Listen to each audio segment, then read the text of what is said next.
I love video games.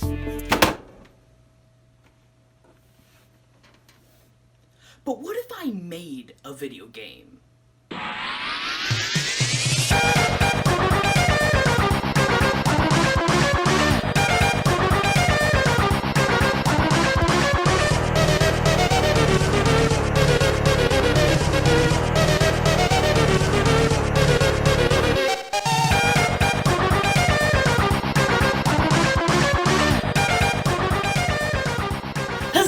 After months of working, I just made a video game! And here I have a player, because every good game needs a playtester. Can I please go now? Oh, naive Gabe. Not if you want your Skyward Sword HD. Dude, I already own the game. Just let me leave. You know what? No, I brought you here to play the game and you're gonna play it. So let's get to the game.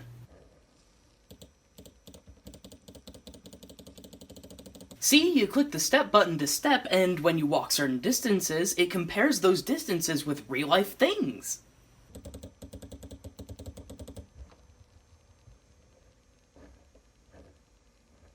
So, what do you think? This should be burned. This is terrible. Look at this.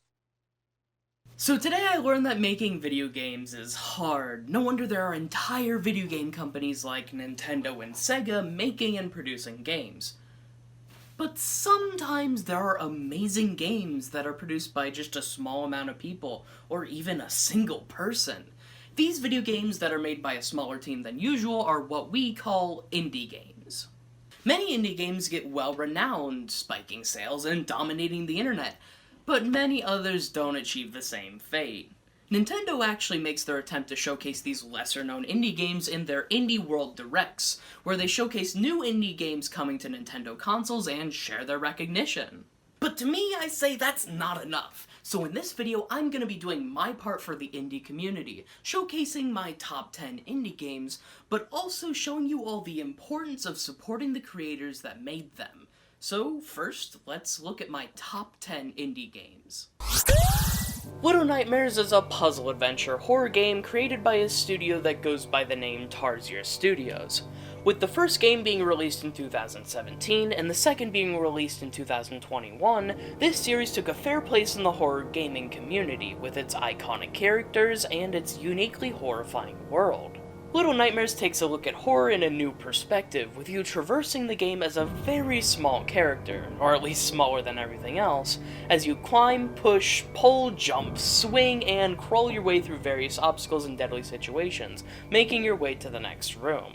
This game doesn't introduce you too much to the mechanics because they're all easy to learn, but even so, I find it challenging to master the movement of 6 and mono. This game is a type of horror that I've not seen in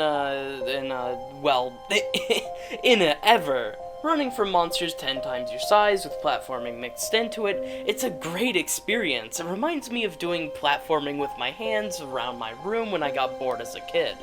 Even with everything being freaky, I can only somewhat find it terrifying. According to the writer of the game, Dave Mervick, this game shouldn't even be considered a horror game. Speaking of the writing of this game's story does a great job staying just vague enough to keep you curious, but just clear enough to not get you too confused. After Little Nightmares 2, Tarsier Studios, the developing team of the game, wants to work more on their own projects, while the producers, Bandai Namco, want to continue more Little Nightmares works, while Engine Software is no longer part of the Little Nightmares group. Oh, did I mention how this game is barely an indie game in the first place? Oh yeah, forgot about that. But I still trust Steam when it tells me that it's an indie game. Good old Steam. Well, Cuphead and his pal Mugman, they like to roll the dice. Holy crap! By chance they came upon a devil's game, and gosh, they paid the price. Paid the price. Cuphead was a throwback run-and-gun shooter by Studio MDHR that has boomed in sales ever since its release and is known notoriously for its art and difficulty. Cuphead themes its visuals around the style of cartoons you'd see in the 1930s. This theme was kept through the entirety of the game, with the choices of characters, story development, music, animation techniques, and stupid fuzzy graphic filters. Cuphead and Mugman traverse Inkwell Isle and search for soul contracts as a part of a deal with the devil, and you do many things to get these contracts, whether it's making your way to the end of a scrolling location, fighting a boss fight, or fighting a boss fight but on a plane. With many types of weapon combinations, nobody's fighting style is the same, making there being multiple ways to complete a level. One thing that really sets this game from all the others is how far it'll go off to pull off a gimmick. It's all centered to be a pastiche to the works of old cartoon shows, and every inch of the game correlates with this, whether it's cutscenes, menu screens, gameplay elements, or even the stupid fuzzy graphic filters. It all pieces together the charm this game shows the best out of any other game. Furthermore, the difficulty of this game is something that stops a lot of people from playing it, but in my eyes, it's just more of the game to play. I have to respect how the game stays clever and lively all throughout the game, and not just less thought put into it over the course of the game. Speaking of courses, Cuphead has a planned DLC to release called The Delicious Last Course, that may or may not have been delayed a million times. But we expect this, as well as another confirmed game by the team, to be an exciting extension to the creativity and charm of Cuphead with MDHR's potential. Five Nights at Freddy's is a point-and-click horror game series that was created by Scott Cawthon in 2014. It started off much smaller than what it is now and was popularized by YouTube Let's Players. Five Nights at Freddy's is a horror game focused around the uncanny valley, being stuck in one place unable to escape, deciphering mysterious audio cues, checking out-of-date live camera footage, and, of course, jump scares. This game struck the internet in popularity for its use of well-known Let's Players and is what brought the game to what it is today, with many games released to give it various takes on its story, game components, and YouTube creator reactions. Was that the bite of 87? The main thing I love about this game is the gameplay loops. When you're stuck in one place armed with nothing but some lights to flash and doors to close, you're forced to be constantly using every advantage you've got, ensuring your safety from every and any threat possible. These gameplay loops are the theme and heart to the series and have unfortunately been made much less prominent in the later series, sometimes not even present at all. And this makes me sad. Another reason I love this game is the community, with their share of love around it. If it weren't for them, the series wouldn't have been continued after the first installment of the series, with the Let's Players being a very prominent role into not only the community, but the growth of YouTube as a whole. And let's not get started on the contributions to the internet this game has made through its lore analysis. After the first FNAF at Freddy's game, there's been a whole other 7 other mainstream games to continue it, some similar to the originals and some not so much. But the making of the games are not even done yet, with Five Nights at Freddy's Security Breach on its way. I own all 8 FNAF games, but I can tell that this upcoming game will be the one that will stop the streak. The series seems to have lost its charm that it used to carry, but even so, it's not going to stop me from appreciating what it was and even how it became. Geometry Dash is a rhythm running game made by Rob Top in 2013 that was popularized for being a mobile game but also played a large role in YouTube media. Geometry Dash was just a simple game about a moving block that could jump over triangles. This simple concept made it easy for people to grasp and made it grow in attention and popularity. This game has been updated and worked on various times with many new and interesting additions to it. Even though it only consisted of a single button, the difficulty of the game was able to spike to incredibly high levels. Now, if you've been here for my older videos, well, older than that. Come on, older. My really old videos. No, not that old. I'm talking about the Geometry Dash phase of my YouTube channel. If you've seen that Dark Side of the Moon part of my channel, you would know that I used to be all about Geometry Dash, and it played a large role in my YouTube channel. This game had such a great community, and I loved playing a part in it. There's so much freedom for you to make and play, all thanks to the in-game ability to create your own levels and upload them. That was the pillar functionality that held the game together. So many people had so many creative ideas to put in their level, and being part of it was a great contribution to the gaming community as a youngling. RobTop has solely worked on Geometry Dash content with updates and new apps for the mobile store. He's held events and interviews, but that's really as much RobTop has gone out to do after Geometry Dash. He's basically stayed quiet in his works after finishing the game. Hollow Knight was a Kickstarter goal by Team Cherry that reached over $45,000. Tons of content to this Metroidvania platformer has been added to the game ever since. This game is a Metroidvania, meaning that the whole map is a large maze and you collect items that let you further progress in the game. You can very fluidly platform and fight. It's pretty simple to get a hang of, but never easy to master. Gaining new abilities to fight with and power-ups to platform are all part of what you find in the world of Hollow Nest. There are a wide variety of bug-like characters that you will meet on your adventure, and they each have a unique story to tell. I cannot get over the art of this game. The simple yet detailed art of each of the characters and their smooth animations, as well as the background art. Each individual room is detailed perfectly, and I especially love their ability to make the art transition from one distinct area to another. The art isn't the only thing that's graciously done, the music as well. It's so greatly composed with classical instruments and fits the aesthetic perfectly. And hey, this is just a video game about bugs.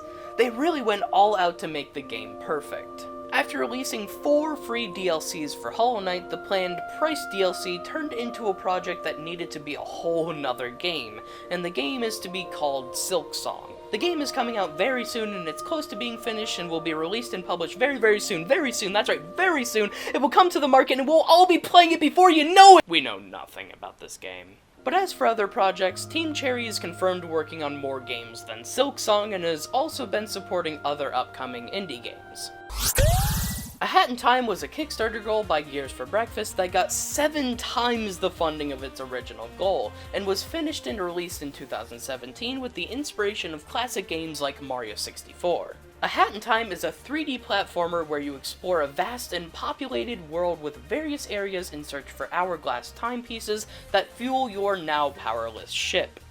You are given most of your abilities from the start, and you must progress through more and more parts of your spaceship to access more parts of the world by creating more hats. You can gather yarn around the world to make more and more hats that give you certain abilities when worn and can allow you to reach more places. Most characters you meet along the way are individually voiced and are reoccurring throughout the whole game.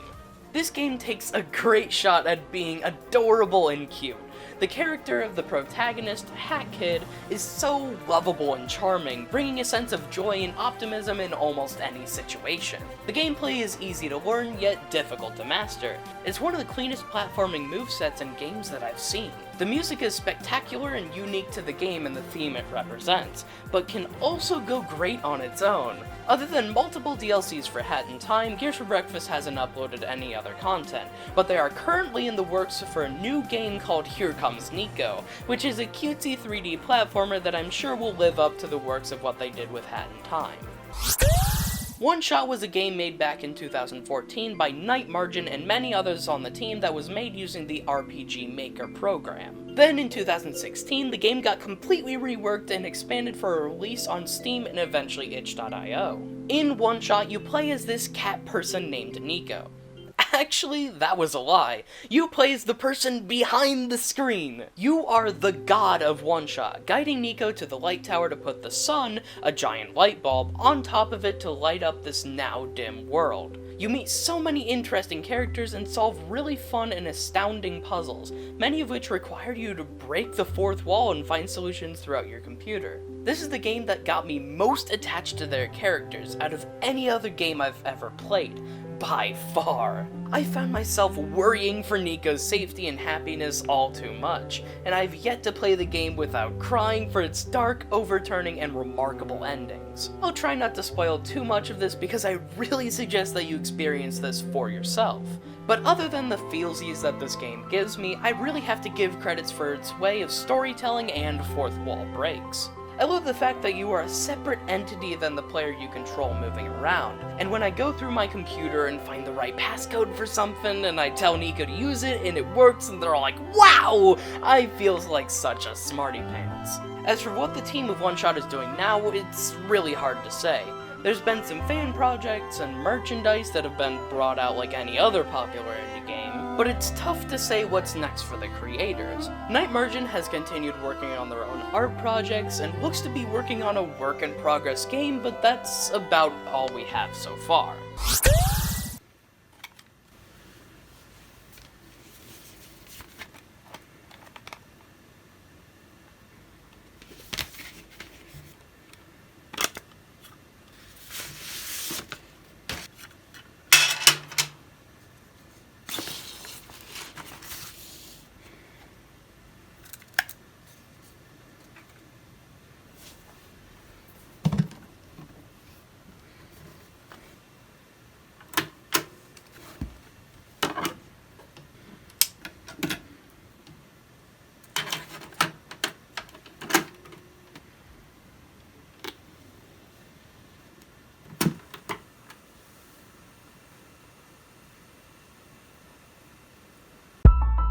Celeste is an 8-bit platformer made by a very small company called Matt Makes Games in 2018, which is now Extremely OK Games. Celeste has reached a fair amount of attention from the various communities that it represents. With a DLC and various modding communities it shares, it's a game that survived for a very long time after its release. Celeste is a colorful game full of meaningful story and creative platforming. The whole goal of the game is to reach the summit of Celeste Mountain, and getting all the way to the top is not the only challenge the game has for you, as there are many interesting places in and around the mountain that you must traverse yourself through. The moveset that the game gives Madeline, the player you play as, is incredibly intuitive, as it gives you the ability to satisfyingly cross distances by dashing, jumping, and climbing. Along the way, you meet characters like Theo and Granny, who each give you their own perspectives on the climb as you literally battle your darker inner self in various ways. I'm never going to stop loving the dialogue and gameplay of this game. The dialogue focuses on real mental problems like anxiety and depression in ways that I never thought were possible, with Celeste Mountain bringing out a physical version of Madeline's darker and insecure side, and showing what it's like to battle against your inner self. This battle is shown not only through your inner self, but the Farewell DLC chapter of the game as well, where you battle grief through difficult platforming within your dreams. Speaking of the platforming, this has to be the greatest platforming mechanic I've ever seen in a game.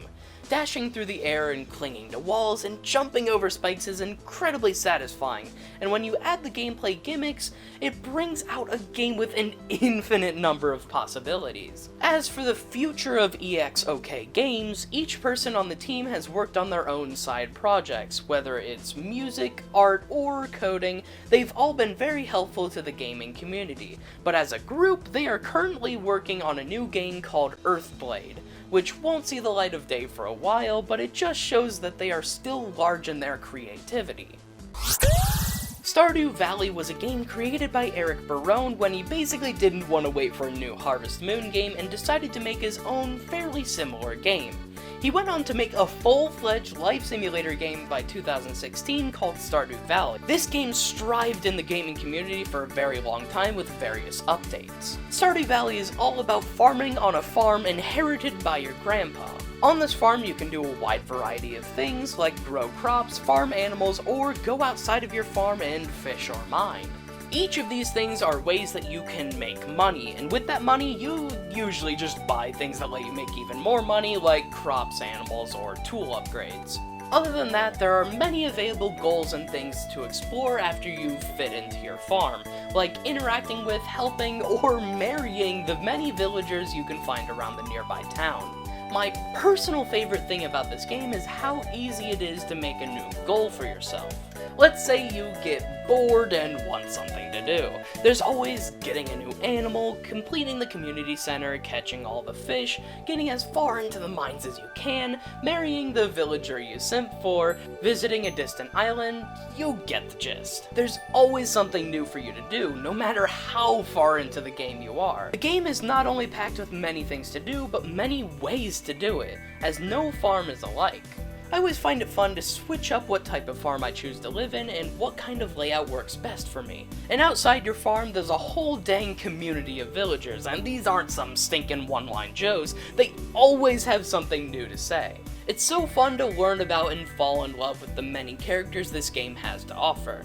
those are just the highlights of what I love about this game. If you want to hear more of my thoughts on the game, why not check out that one video I made about how much There's no saying if Eric Barone has finished polishing Stardew Valley, as new updates are very likely to happen. We know that he's not gonna make a sequel to the game, so we're not entirely sure what his plans are to do in the future. Maybe he'll make his own new game, or maybe make more board games, only time can tell. I just hope he sticks to what he loves. Well, would you look at that, we've only got one more game left. Well, I know I'm ready, and I don't care if you aren't, so without a further ado, my number one pick for my list of indie games is... That's right, before I show you my number one indie game, I'm going to show you 7 other indie games that either couldn't make it to the list, or I haven't played it enough to put it on the list. So let's start knocking these games out.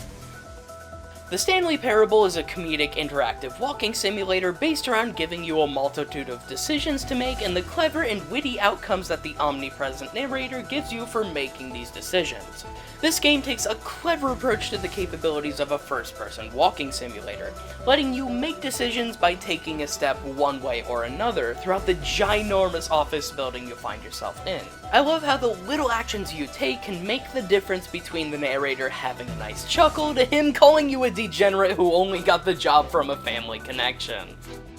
The Witness is an atmospheric adventure puzzle game about exploring the mysteries of a once-inhabited island and solving incredibly challenging puzzles that make you think outside the box. This game took a simple puzzle mechanic of dragging a line through a maze to be the most game-breaking, mind-blowing, and out-of-the-box thinking puzzles imaginable. They are mind-blowingly difficult, and I'd be surprised if people have actually finished the game 100% without even a little bit of Google's help. Terraria is an 8-bit exploration survival game that was made and published by Relogic in 2011, and has grown in popularity ever since. This game is extremely open-ended, and the possibilities of things to do in it are endless. There are so many resources, blocks, enemies, crafting recipes, items, and mechanics that all take a really long time to wrap my head around, and once I do, I usually get introduced to a new part of the game to figure out. This game is a staple to the world of survival games, and I always love to dive into a unique experience. And yes, it is unique even though I've played Minecraft. There, I said it! Suspended by the 2020 pandemic, many people resorted to Among Us to interact and have fun with friends, driving the popularity of an at-the-time 2-year-old game. Sustained with the fact that most players played on mobile, this game was easy for people to start and play with friends around the world. Suspicious people who are thought to be an imposter are to be found in an online game by everyone before it's too late, and this brings a great gameplay loop that almost everyone finds entertaining. Suspect that this game will continue to be a classic among the many that have endured the COVID pandemic, because I believe so too. Friday Night Funkin' is an open-source rhythm game with a Dance Dance Revolution concept created by Ninja Muffin and others that's supported by Donationware. This game does an excellent job recalling other classic game mascots such as Pico and Tankman, as well as spoofing other rhythm games like Parappa the Rapper. This game was made very easy to mod, and people have been able to create tons of different characters, battles, and music. It's a great concept that brings the gaming community together in any way possible. Dendera is an 8-bit platformer Metroidvania with a unique moveset jumping from wall to wall with no gravity and no walking.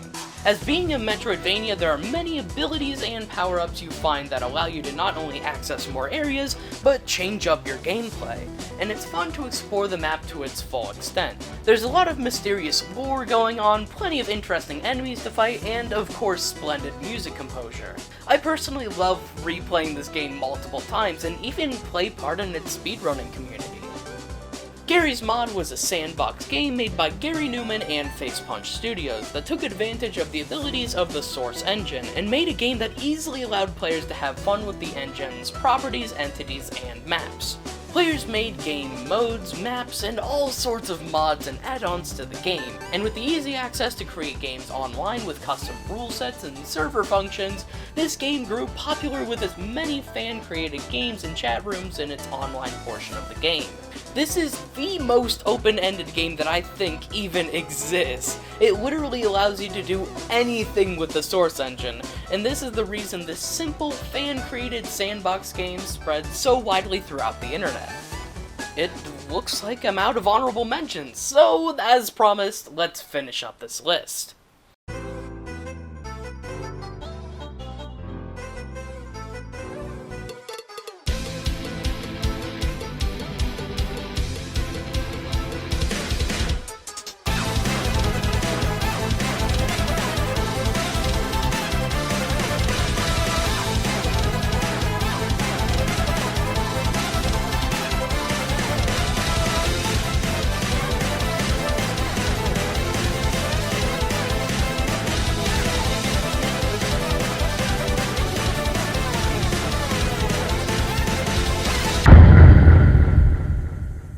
Undertale was an RPG game that was kickstarted in 2013 and raised over 10 times the amount of money that it planned to reach, and was created almost entirely by Toby Fox in the year 2015. Chances are you've heard about this game.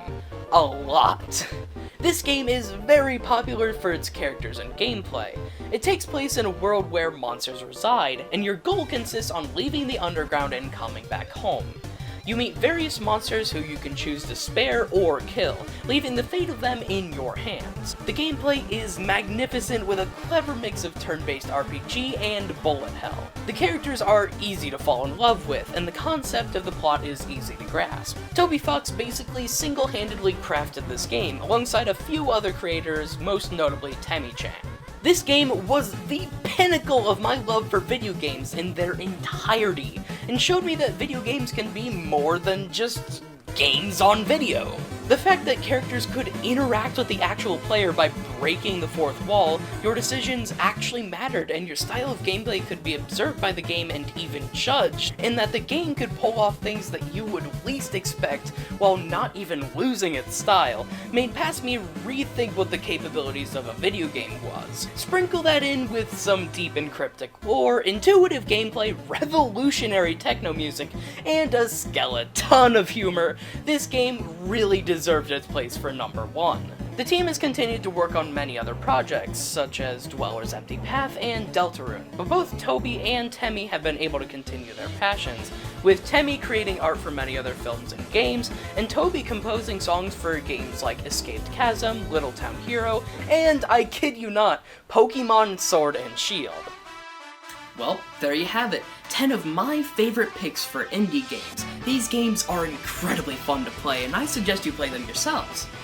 But something else I'm going to peer pressure you to do is support the creators of these games. Your support is what indie developers thrive on, so it's important to help them strive in the gaming world. I would say that I'm pretty devoted to giving to the indie community, but maybe you guys won't take my word for it. So it's very lucky for me that I have connections to someone who's much more experienced in giving to the gaming community than I am. Let's put him on screen. Welcome, Web of Wires. Games. I'm surrounded. Help. I've been building up a game room for the past year and a half, and although there are still some duds, it's still awesome being surrounded by the things I love.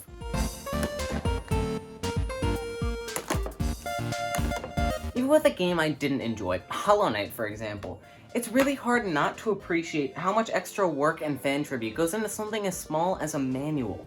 Ever since I got my Xbox 360, I've had the desire to build a game room bigger than my local GameStop, and up until recently, I didn't realize that was possible. Ever since I started game collecting, I played a lot more games than I played before, and learned that sometimes you just need to get through the boring parts to get to the good parts.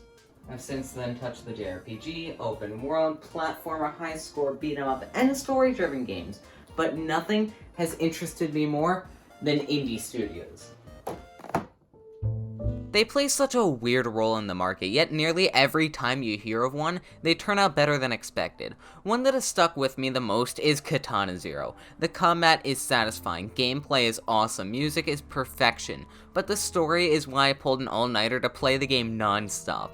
It tells such a weird and intriguing story that makes me feel things only people who can play the game can relate to, and I feel like unless you constantly check the indie market for anything new, you would have never heard of the game, even though it was very successful. My goal on YouTube is to either express who I am through a project, or to spread attention to something left unheard or forgotten about.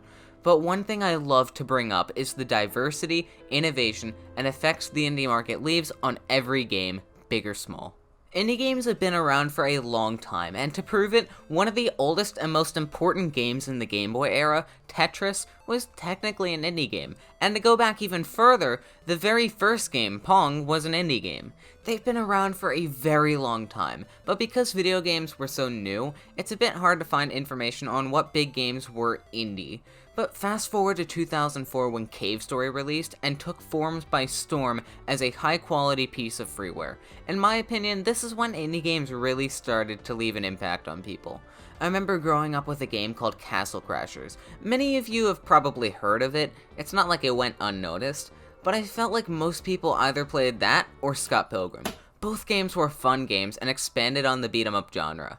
You'll see this pattern too, indie games innovating or adding new ideas to places nobody has ever thought of. But let's look at it this way. If you're making Mario, for example, it is a much bigger risk to spend tons of money on a new Mario mechanic that changes how we see platformers today than it is for one person to make the game they want.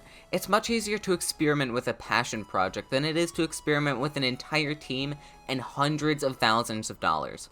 I'm not saying it's impossible, but time and time again, I see indie developers innovating in areas once left untouched. But one of my favorite parts of indie games is how they can let you have conversations with individual people you've never met. Because of Celeste, I feel like I know Maddie Thorson a little better and understand what anxiety feels like. Or even something completely different like Spiritfarer. It's much easier to understand and appreciate how some people may feel unusual, super happy, annoying. But it's because we are all people, and we go through different stages in our lives at different times. Indie games live and die by the community. The developers can't just magically make another update when attention is low, so constantly supporting your favorite indie game is important, even when they haven't announced anything new, because you are their career. Your support sounds like it would just let them make more games, but it can do a lot more. Spreading your love for a game can help them give the opportunity to sell merch, let them reveal more trailers, give them more time to polish up their game, and I guess at this point be a me character in Smash. But you know me, I'm the funny game collecting guy, right? And the thing I want the most is for their games to be immortalized onto a cartridge or disc.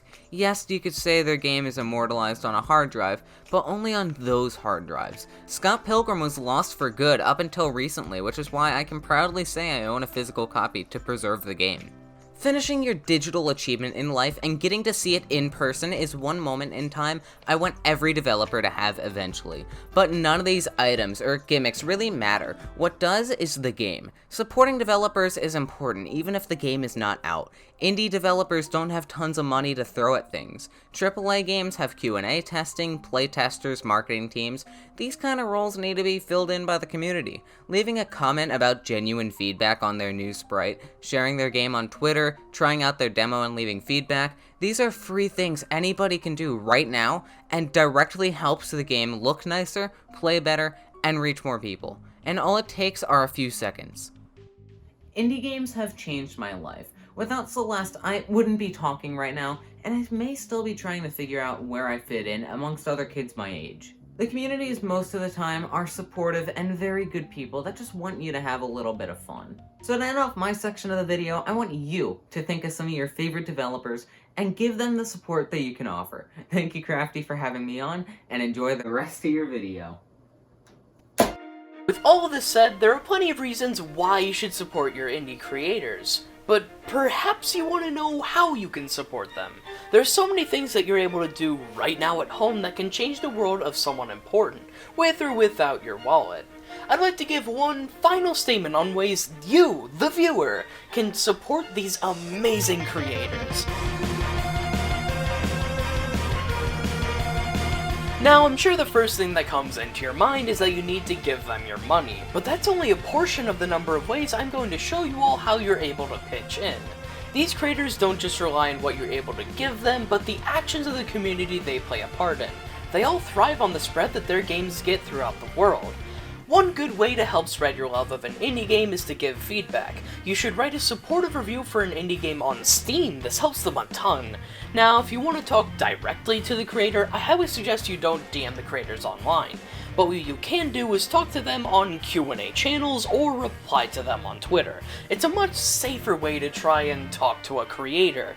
Now, many indie games fail to succeed because of their lack of popularity, and what you can do to help with this is to share your favorite indie games with people you know, whether you post publicly online or go up to someone personally and share a game with them that you think they should buy and enjoy. It's a fun and easy way to support the creators because you're spreading the word, selling more games, and giving them somebody else's money. Well, what if you actually have some of your own money to spend? A really helpful way to directly give money to your creators is to send donations through Patreon, to give an example.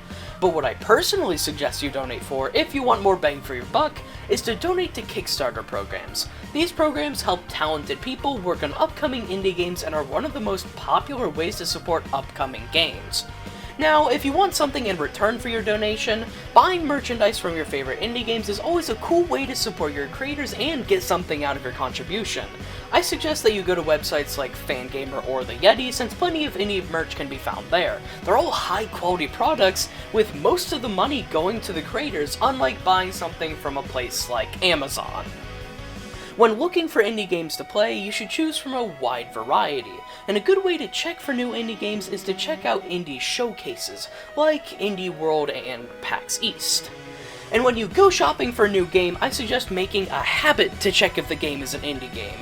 Steam even has its own dedicated indie tag, but if your shop doesn't have these tags, I suggest doing research on the team to check on the number of their creators. Making a habit of searching for indie games helps you become a much better indie supporter. In fact, all of these things do. I hope that I got one very important point across. These indie creators, big or small, their amazing games and incredible things they do are only possible because of you. Wow! Oh my goodness, the video is finally finished. This video took a ton of effort, from the beginning of the brainstorming half a year ago, to gathering 150 gigabytes of footage, to writing 17 pages of script, and editing using over 30 unique sequences. Thank you all for making it through the whole video. First thing I want to say is that if you have 5 minutes of your spare time, go to GSpider's channel and find one of the many interesting bite-sized videos he has. They're all easy to get into with very intriguing topics, trust me. Another thing is that all music info and even that stupid game I showed in the intro, which you can play right now, is in the description. And last, I want to say I'm not looking for views or likes or whatever. I'm looking for comments, feedback. I'm incredibly passionate about all of this, and I want to hear your thoughts about what I make. That's about all I have to say. I hope you all have a good day, and thank you for watching.